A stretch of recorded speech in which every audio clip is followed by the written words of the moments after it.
Hello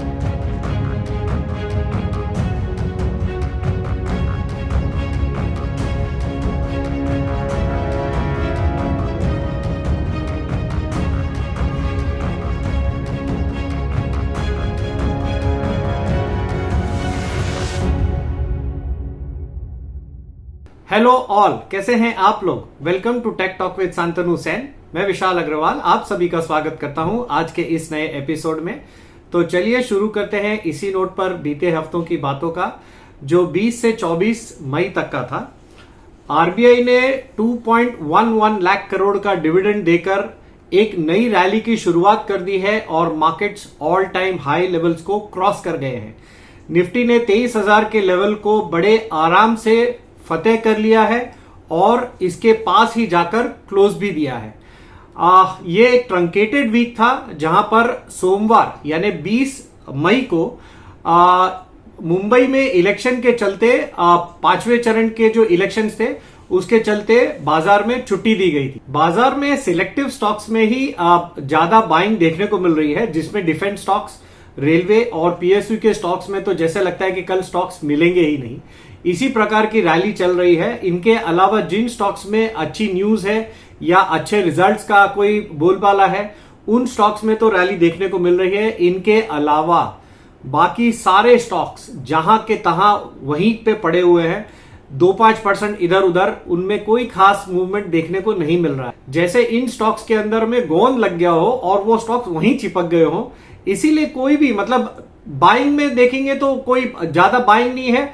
जैसे ही बढ़ता है वैसे ही वो स्टॉक नीचे भी आ जाता है और नीचे जाता है वैसे ही वो स्टॉक ऊपर वापस वही लेवल के आसपास।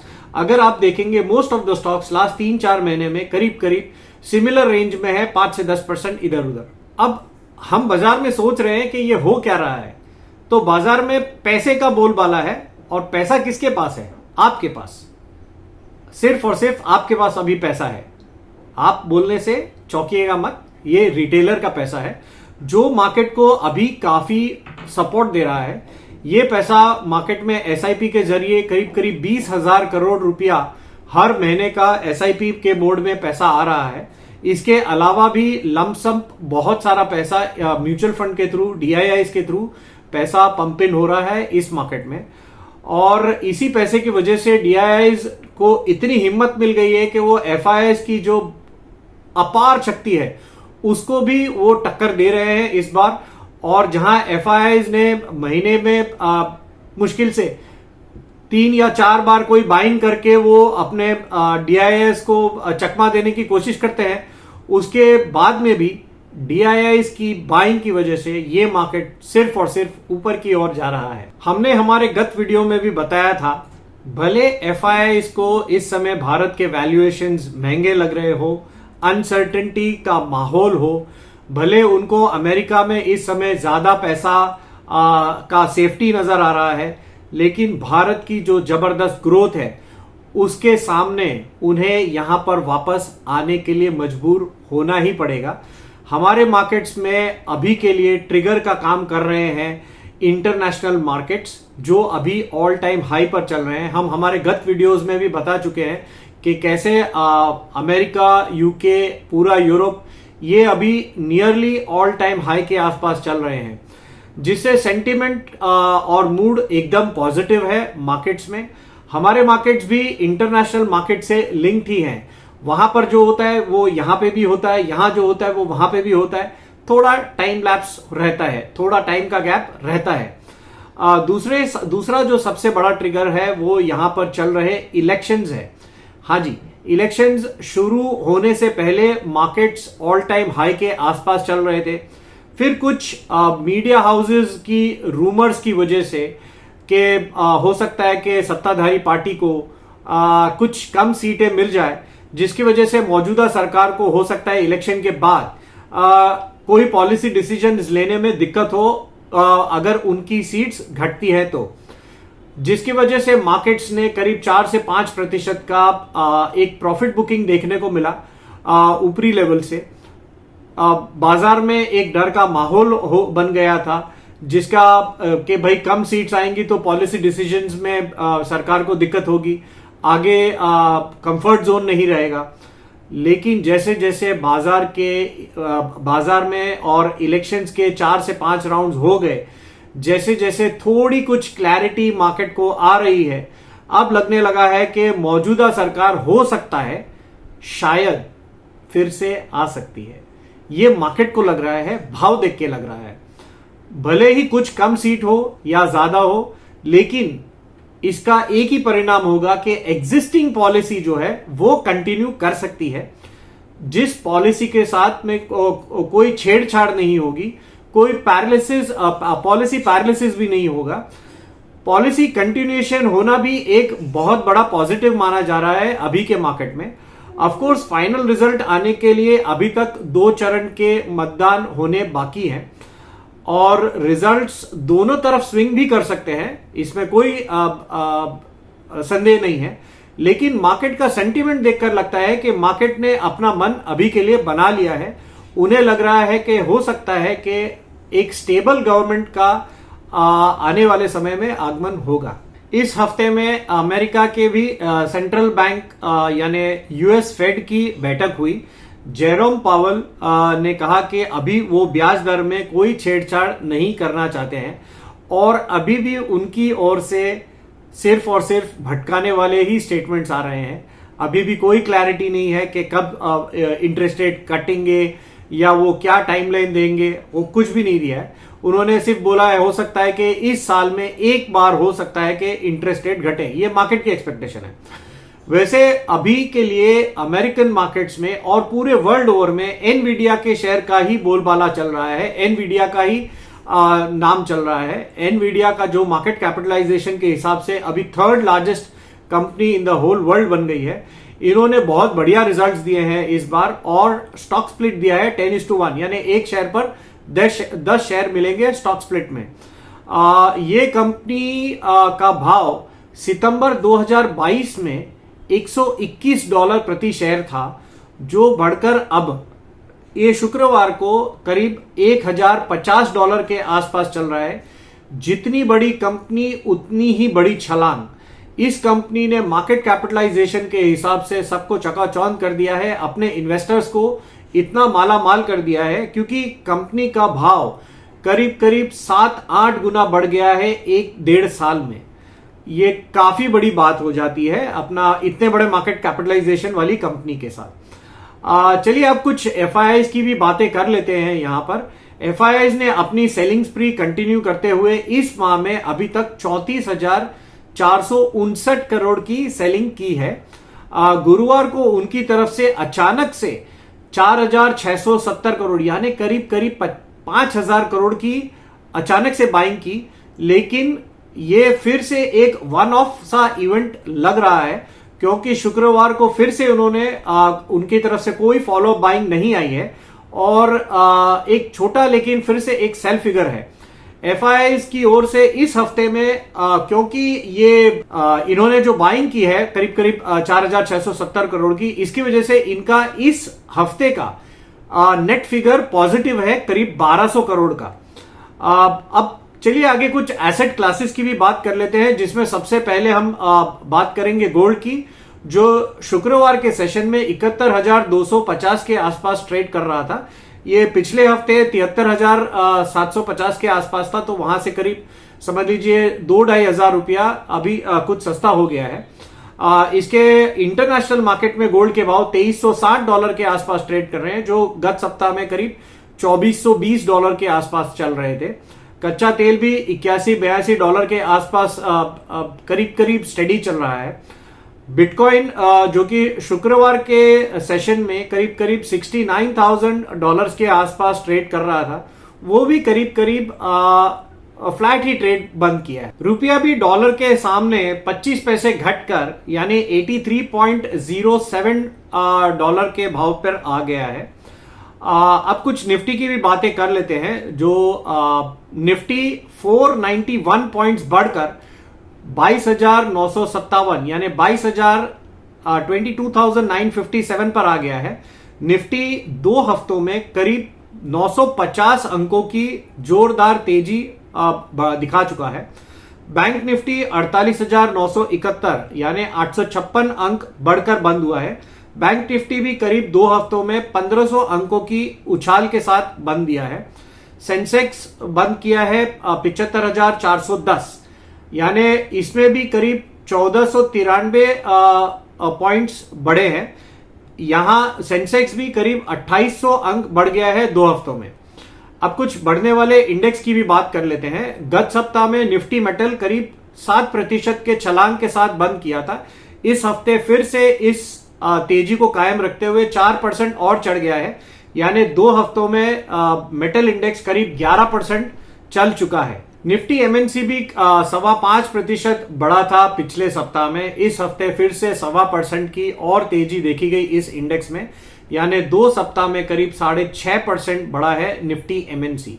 निफ्टी ऑटो पिछले हफ्ते में 2.16% बढ़ा था, इस सप्ताह फिर से 2.7% बढ़ गया, यानी 2 हफ्तों में करीब 5% का उछाल देखने को मिला है निफ्टी ऑटो में भी।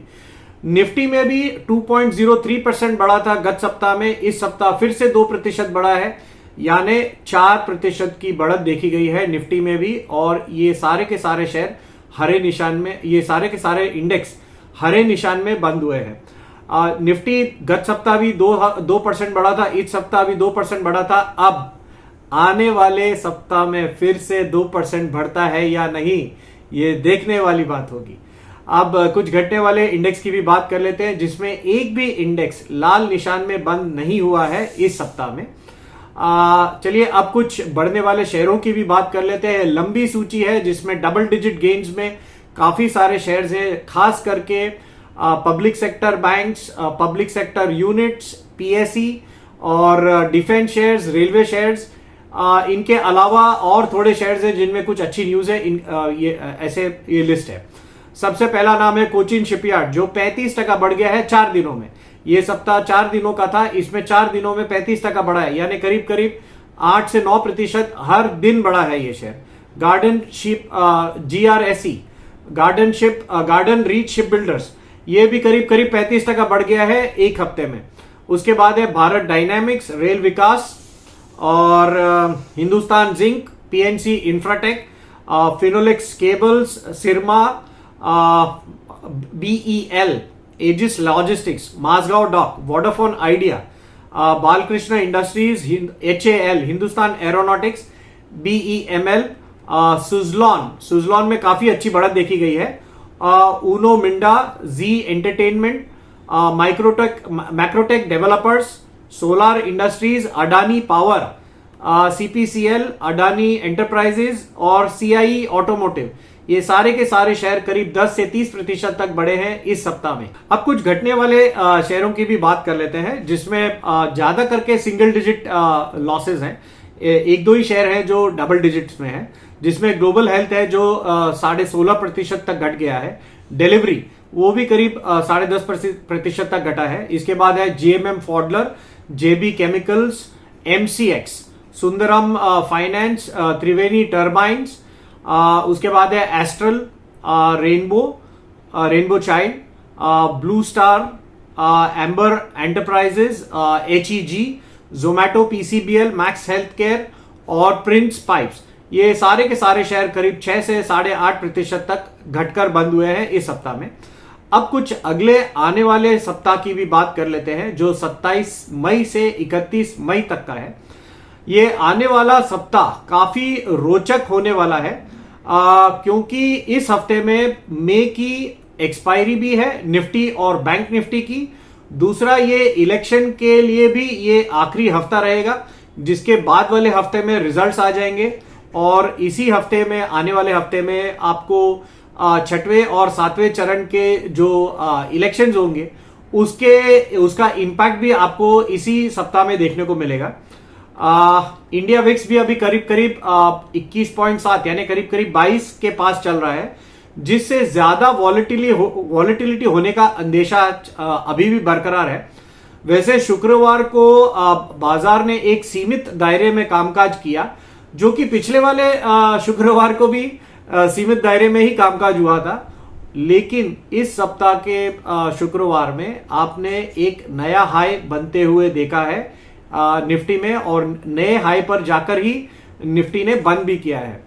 22,930 का ओपन था शुक्रवार को 22,908, यानी वॉलेटिलिटी एकदम कम थी, लेकिन इंट्रा वॉलेटिलिटी काफी थी। जो 22,908 का लो लगाने के बाद बाजार ने भारतीय शेयर बाजारों का ऐतिहासिक लेवल छू लिया है 23,026, यानी 23,026। ये अब तक का सबसे ऊंचा लेवल है जो निफ्टी ने हासिल किया है। शुक्रवार के सेशन में क्लोजिंग में थोड़ी प्रॉफिट बुकिंग के चलते ये वापस से 23,000 के नीचे आ गया, 22,957, यानी 10 अंक नीचे होकर बंद दिया है शुक्रवार को। बैंक निफ्टी 203 अंकों की बढ़त के साथ और सेंसेक्स करीब 7 अंक गिरकर बंद हुआ है शुक्रवार के सेशन में। शुक्रवार को खबर आई थी कि अडानी पोर्ट्स को अब सेंसेक्स का हिस्सा बनने जा रहा है और विप्रो इसके सामने सेंसेक्स में से बाहर हो जाएगा 24 जून से। लेकिन प्रॉफिट बुकिंग के चलते अडानी पोर्ट्स का शेयर 2% नीचे होकर बंद दिया है। आइडिया वोडाफोन का शेयर काफी लाइमलाइट में रहा इस सप्ताह में। ये शेयर शुक्रवार को 7% तक उछल गया था। 5G नेटवर्क रोल आउट पर बहुत तेजी से काम कर रही है कंपनी। एरिक्सन से भी बातचीत जोरों पर चल रही है।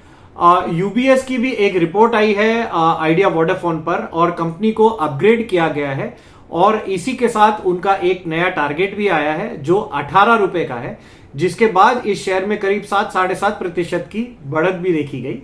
ऑफिस स्पेस सॉल्यूशंस का आईपीओ 27 मई तक खुला रहेगा। अब तक ये 11.38 टाइम्स ओवर सब्सक्राइब हो चुका है। प्राइस बैंड था 364 से 383 रुपए का। इशू साइज है 598.93 करोड़ का, जिसमें 128 करोड़ का फ्रेश इशू है और बाकी 470.93 करोड़ का ओएफएस भी है।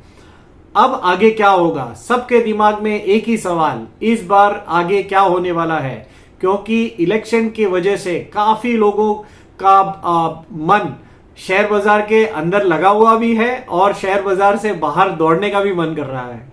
सोमवार को छठवें चरण के जो इलेक्शन होंगे जो शनिवार को, उसका पूरा इंपैक्ट आपको सोमवार के सेशन में देखने को मिलेगा।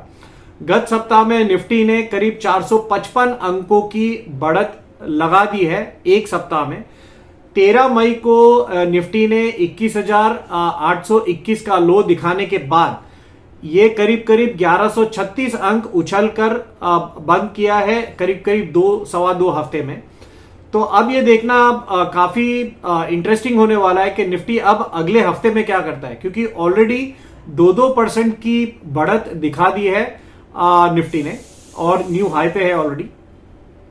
बैंक निफ्टी भी 772 अंक चल गया है इस बीते हफ्ते में और 13 मई के लो यानी 46,983 से अब तक करीब 1988 पॉइंट्स ऊपर आ गया है।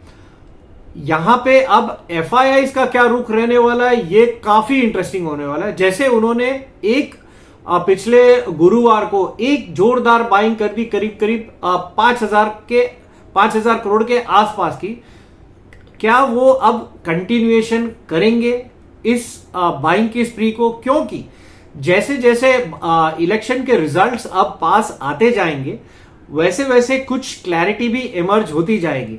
तो क्या एफआईआईज अपना रुख अब बदलने वाले हैं, क्या उन्हें अब इंडियन मार्केट्स में वापस आना पड़ेगा, ये काफी इंपॉर्टेंट रहने वाला है। आने वाले सप्ताह से पता चल जाएगा। निफ्टी की एक्सपायरी के चलते कॉल और पुट के जो राइटर्स हैं वो काफी हावी रहने वाले हैं इस आने वाले सप्ताह में। 23,000 के लेवल पर दोनों तरफ की पोजीशन काफी स्ट्रांग है, जिसकी वजह से काफी वॉलेटिलिटी होने का ऑलरेडी अंदेशा लगा रहा है ये मार्केट। 1 जून यानी अगले वीकेंड पर चुनाव की आखिरी वोटिंग भी होने वाली है, यानी 7वें चरण के मतदान, जिसके बाद इमीडिएटली बाद शाम से ही एग्जिट पोल्स के नतीजे आने शुरू हो जाएंगे और काफी कंफ्यूजिंग सा लग रहा है अभी। तो हो सकता है कि एग्जिट पोल से कुछ क्लैरिटी इमर्ज हो जाए। इंटरनेशनल इवेंट्स भी है अगले सप्ताह में, जो 27 मई यानी सोमवार को यूएस और यूके मार्केट्स बंद रहेंगे अपने इंडिविजुअल हॉलीडेज की वजह से।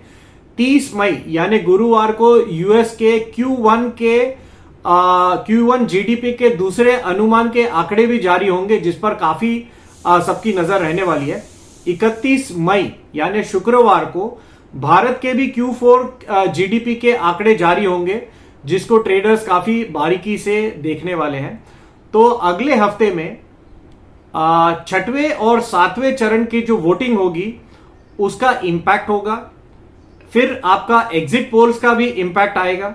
इसके अलावा मंथली एक्सपायरी भी है, जिसकी वजह से वॉलेटिलिटी का कोई अंदाजा नहीं है कि किस हिसाब की वॉलेटिलिटी हो सकती है। तो दादा, ये काफी इंटरेस्टिंग वीक है आने वाला। हमें लगता है कि हमने काफी कुछ इसमें कवर किया है। तो ये हमारी तरफ से एक फंडामेंटल और डेटा एनालिसिस था। अब आप बताइए कि आपको टेक्निकली क्या लग रहा है। ओवर टू यू दादा। आज बात करेंगे निफ्टी डेली चार्ट को लेके, क्योंकि हालांकि इस बार 27 तारीख से 31 तारीख तक बाजार है, उसका बाद भी करेंगे नेक्स्ट वीक बाजार का हाल हकीकत को लेके। लेकिन आज खाली निफ्टी के लिए इसलिए बात करेंगे कि लास्ट वीक में मैं जहां पर बात आप लोग से किए थे कि वीकली के हिसाब से 2004 से 2024 के बीच में सिमिलैरिटी और पैटर्न किस हिसाब से बन रहा है, बाजार किस हिसाब से जाना चाहिए, थोड़ा बहुत वो जो बात किया टेक्निकली विश्लेषण किया। आज हम लास्ट 20 ईयर्स, इनफैक्ट 25 ईयर्स होने वाला है, सॉरी 20 ईयर्स के अंदर बाजार में जो चार्ट हो इलेक्शन ऑलरेडी जा चुका है, तो उसके अंदर 13 डीएमए का जो हम लोग कोशिश करते हैं 13 डीएमए देख के कोई व्यू लेना, या 13 डीएमए हम लोग को कौन सा डायरेक्शन में बाजार जा सकता है इसका जो इंडिकेशन देते हैं, किस हद तक वो सही पड़ता है या वो रॉन्ग होता है, इसके ऊपर आज थोड़ा बातचीत करेंगे। खास करके इन लोग के लिए है जिन लोग टेक्निकली अभी टेक्निकल सीख रहा है, या 20 साल पहले क्या हुआ था नहीं हुआ था उसके ऊपर 13 डीएमए का जो एग्जाम्पल है वो चलता है कि नहीं चलता है, वो सब लेके आज हम लोग बात करेंगे। क्योंकि टाइम ऐसा आ गया कि जब आप लोग ये प्रोग्राम देख रहे हैं उस time 6th phase of election complete हो चुका है, और फाइनल फेज के लिए नेक्स्ट वीक तक हम लोग को वेट करना पड़ेगा, उसके बाद फाइनली आउटकम आएगा।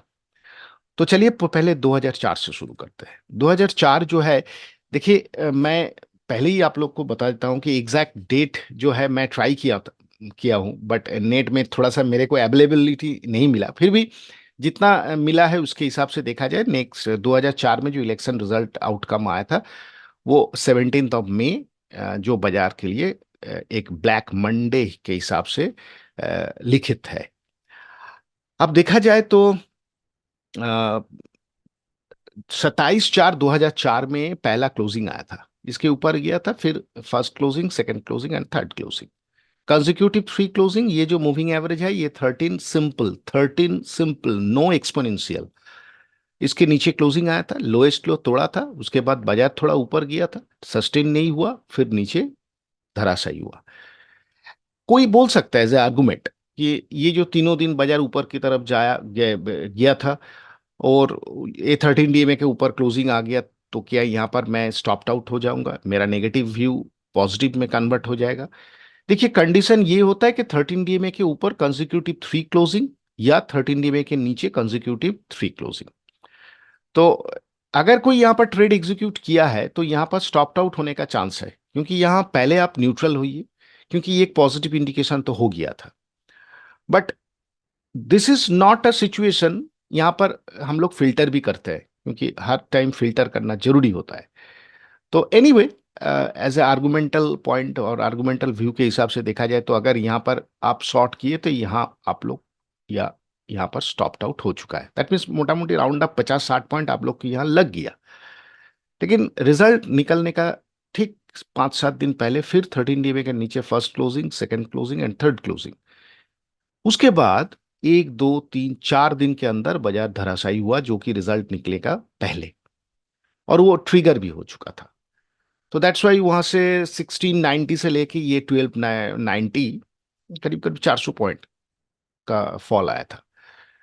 तो हिसाब से देखा जाए 13 डीएमए के नीचे क्लोजिंग होना बिग इवेंट का पहले, ये कोई अच्छा इंडिकेशन है नहीं। हालांकि उसके बाद बाजार बाउंस बैक किया था, वो फॉल जो था वो सस्टेनेबल नहीं था because of extraordinary RSI oversold. तो ये दिमाग में भी हम लोग को रखना पड़ेगा कि आरएसआई कहां पर है, ये डेली चार्ट के ऊपर। फिर धीरे धीरे बाजार प्रोग्रेस हुआ। तो ये एक पहला इंसिडेंट था जो 13 डीएमए का नीचे मार्केट इंडिकेट कर रहा था रिजल्ट निकले का पहले। अब चलिए 2009। 2009 में क्या हुआ था? 2009 में 13 डीएमए से पहले ही ये मेंटेन कर रहा था, और उसके बाद फाइनली रिजल्ट डे 18 मई 2009, होपफुली यही डेट होना चाहिए। काइंडली आप लोग चेक कर लीजिए। तो इंडिकेशन और स्मेल क्या मिल रहा था? मार्केट का जो पॉजिटिव इंडिकेशन बहुत पहले से मिल रहा था, और मार्केट का जो इंटेलिजेंट ट्रेडर या स्मार्ट ट्रेडर होता है उन लोग को मूविंग एवरेज से अगर देखा जाए तो वो लोग का जो सेंस है वो पहले ही मूविंग एवरेज से हम लोग को पता चल रहा था कि एक पॉजिटिव वाइब आ सकता है। उसके बाद बाजार एक थोड़ा सा रैली, ओवरबॉट सिचुएशन, फिर थोड़ा करेक्शन, बट 13 डीए में ठीक ठाक डायरेक्शन देने में सक्षम हो हुआ था 2009 में। तो 2004 2009, नाउ 2014। 2014 वेरी इंटरेस्टिंग था। इलेक्शन रिजल्ट का पहले 13 डीए में का नीचे था, अचानक 2-3 दिन रिजल्ट निकले का पहले लगातार 3 क्लोजिंग ऊपर दे दिया। तो होपफुली सेंस पॉजिटिव होना चाहिए। और this is the day 16 May 2014, hopefully this day result आया था सेंट्रल इलेक्शन का, तो ये जंप कर गया था। तो यहां भी 13 डीए में सक्सेसफुली हम लोग को डायरेक्शन देने में राइट हुआ। फिर जाके बाजार higher top higher bottom formation में बाजार ऊपर की तरफ चला था। 2019 यहां भी वही सिचुएशन था, नीचे था, लेकिन लास्ट 3 दिन, इस दिन शायद रिजल्ट आउट हुआ था 23 23 3 दिन क्लोजिंग, वोलेटिलिटी थोड़ा ज्यादा हुआ, लेकिन पॉजिटिव जो था वो पॉजिटिव ही में ही निकल गया। दैट मीन्स बिग इवेंट का पहले सिंपल 13 डीए में डेली चार्ट के में कहाँ है, हम लोग उसका ऊपर में है या नीचे में है, यही मेन चीज देखना है। Now what is the present situation? चलिए अब प्रेजेंट सिचुएशन के लिए हम लोग को यहां पर देखना चाहिए। लास्ट वीक में मैं आप लोग को बताए थे कि बाजार एक पॉजिटिव वाइब में चल रहा है, और सोमवार की हालत बंद, बाजार बंद था मंगलवार का क्लोजिंग के बाद, last Thursday and Friday, this type of movement. Now condition क्या है? 13 डे के ऊपर है, तो पॉजिटिव सोचना ही चाहिए। कोई रिवर्ट सोचना है तो कर सकते हैं, बट मैं टेक्निकली नहीं करूंगा। और लास्ट 20 ईयर्स में इसका सक्सेस रेशियो होपफुली आप लोग घर पे भी चेक कर सकते हैं। एक ही चीज है, 13 डीएम एंड प्रेजेंट क्लोजिंग से ज्यादा हो चुका है, थोड़ा स्ट्रेच वैल्यूएशन है नियर टू 13 डीएम में, क्योंकि और 5-7 दिन ट्रेडिंग सेशन बाकी है रिजल्ट निकले का पहले। लास्ट नेक्स्ट वीक में 5 days and another 1 days, that means June 3, June 4 को रिजल्ट आउट होगा। तो 6 दिन और ट्रेडिंग सेशन हम लोग को मिलेगा। तो होपफुली ऑब्जर्व कीजिए क्या हिसाब से है। मोमेंटम इंडिकेटर लाइक आरएसआई थोड़ा सा ओवरबॉट सिचुएशन में जा चुका है, थोड़ा सा अभी 70 के ऊपर नहीं गया, 60 के ऊपर मेंटेन कर रहा है, जो कि 60 के ऊपर नहीं जा रहा था। तो हाईएस्ट एवर क्लोजिंग 13 डीमे के ऊपर सोच विचार क्या होना चाहिए आप लोग के ऊपर है। बट एक कॉशियस नोट यही है, देखिए टेक्निकल एनालिसिस कर रहा हूं, ये कोई कंफर्म चीज नहीं है कि आप इसके ऊपर बेटिंग करके कुछ डिसीजन में आ जाएंगे, वो आप लोग के ऊपर है। मैं टोटली एडुकेटेड पार्ट के हिसाब से लास्ट 20 ईयर्स में इसका फेलियर होना, इसका सक्सेस होना, वो चीज दिखाने का कोशिश किया। होपफुली इतना सक्सेस के बाद इस बार होपफुली फेलियर भी हो सकता है। तो that's why cautious approach, sensible approach आप लोग को करना चाहिए। मेरा काम है दिखाने का what is the technical indication दिखा रहा है या टेक्निकल एनालिसिस से, तो उसी हिसाब से देखा जाए अभी हम लोग एक पॉजिटिव जोन में है। बाकी तो और 5-7 दिन का है, उसके बाद तो फाइनल रिजल्ट आउट और आउटकम आ जाएगा। तो होपफुली नेक्स्ट वीक जब आप लोग के पास वीडियो जाएगा उसके बाद, उस टाइम भी हम बात करेंगे कि अभी हम लोग कौन सा सिचुएशन में खड़े हैं, 13 DMA के नीचे या 13 DMA के ऊपर। और और थोड़ा सा ट्रेडिंग टेक्निक्स उस टाइम हम लोग सोचेंगे, टेक्निकल एप्लीकेशन। तो इसलिए आज बैंक निफ्टी के ऊपर हम बात नहीं कर रहा हूँ यहाँ। जितना आप लोग को कोशिश किया कि 20 साल में क्या क्या 13 DMA बिग इवेंट का, पहले ऐसा बहुत सारा इवेंट होता है, वहां पर भी 13 DMA इंडेक्स का पॉइंट ऑफ व्यू से आप लोग चेक कर सकते हो। इस हिसाब से आप लोग बैंक निफ्टी के ऊपर भी 13 DMA देके चेक कर सकते हैं कि अभी हम लोग किस जगह पे है। तो मेरा बोलने का मतलब यही था कि आज बैंक निफ्टी मैं बातचीत नहीं करूंगा, लेकिन नेक्स्ट पार्ट में जाके हम लोग सपोर्ट रेजिस्टेंस लेके जरूर बातचीत करूंगा। तो चलिए हम लोग का अभी नेक्स्ट टाइम, नेक्स्ट स्लाइड में, जहां पर हम लोग बैंक निफ्टी निफ्टी और फाइनेंशियल निफ्टी का सपोर्ट रेजिस्टेंस लेके बात करते हैं।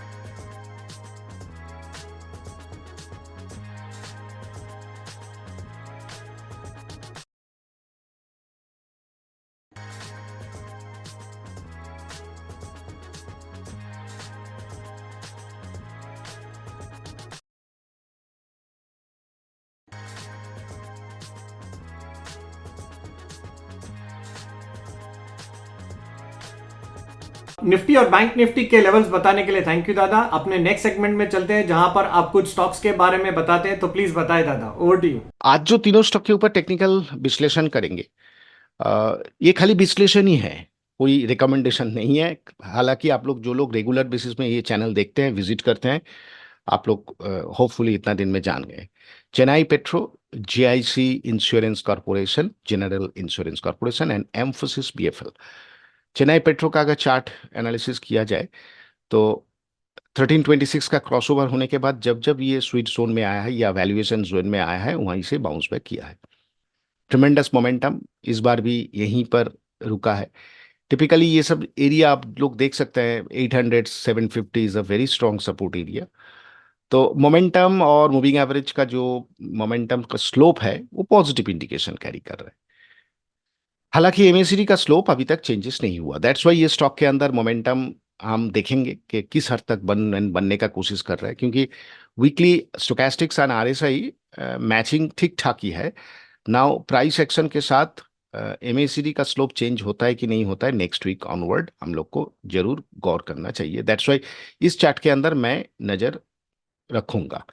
तो रेडार लिस्ट में ये स्टॉक आप रख सकते हैं कि इसका technical weight of evidence change किस तरफ जाने का कोशिश कर रहा है। जीआईसीआरई मोस्ट इंटरेस्टिंग चार्ट मेरे हिसाब से। इस जोन को देखिए, 300, 290, 310, मैंने अराउंड 290 टू 310 काफी बार ये सपोर्ट लेके ऊपर जाने का कोशिश किया इस जोन में। और उसके साथ है क्या, 1326 का वैल्यूएशन जोन। तो होपफुली क्लोजिंग इस जोन के अंदर बेस्ट क्लोजिंग आया। बाकी जो वेट ऑफ एविडेंस है मूविंग एवरेज के हिसाब से, एमएसीडी जिसका स्लोप बहुत दिन से नीचे नीचे नीचे नीचे चल रहा था, लास्ट वीक में पहला टिक जो है एक पॉजिटिव वाइब में आया है। नाउ अनदर 2 वीक हम लोग को वेट करना पड़ेगा कि इसका मोमेंटम उसी दिशा में चल रहा है कि नहीं चल रहा है, तब जाके कोई एक कॉन्क्रीट मोमेंटम हम लोग को दिख सकता है या सिद्धांत लेने में हम लोग को इजीएस्ट होगा।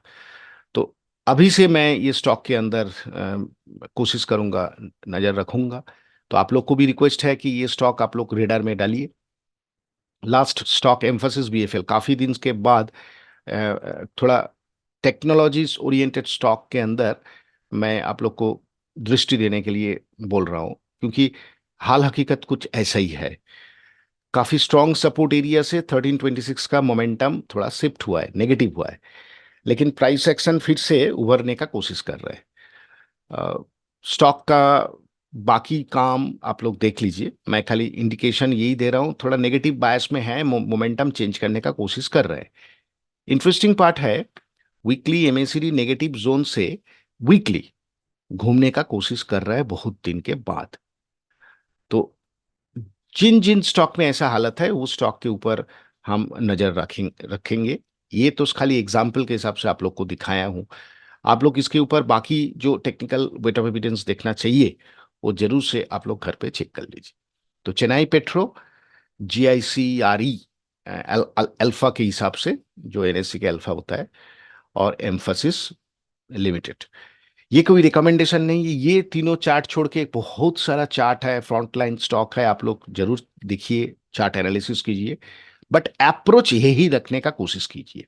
क्योंकि बिग इवेंट का पहले कोई फालतू डिसीजन मत लीजिए। अगर बाजार समझ में नहीं आता है तो साइडलाइन में खड़ा रहना बेहतर सिद्धांत हो सकता है। चलिए हम लोग का नेक्स्ट सेगमेंट में। स्टॉक्स की जानकारी देने के लिए थैंक यू दादा। अपने नेक्स्ट सेगमेंट में चलते हैं जहां पर आप ब्रेकआउट स्टॉक्स के बारे में बताते हैं, तो प्लीज बताएं दादा, over to you.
Breakout levels बताने के लिए थैंक यू दादा। अब अपने लास्ट सेगमेंट में चलते हैं जहां पर हमारा डिस्क्लेमर रहता है, this is a completely educative channel. हम यहां पर सिर्फ और सिर्फ एजुकेशन पर्पस के हिसाब से ही व्यूज शेयर करते हैं, बातचीत करते हैं। हमारी गुजारिश है कि हमारे जितने भी व्यूअर्स हैं, ट्रेडर्स हैं, इन्वेस्टर्स हैं, जो भी हमारा चैनल देखते हैं, वो अपना कोई भी ट्रेड लेने से पहले अपनी सोच समझ के साथ या किसी सेबी रजिस्टर्ड एनालिस्ट की सोच समझ के साथ ही ट्रेड करें। We will not be responsible for anything. Thank you, bye.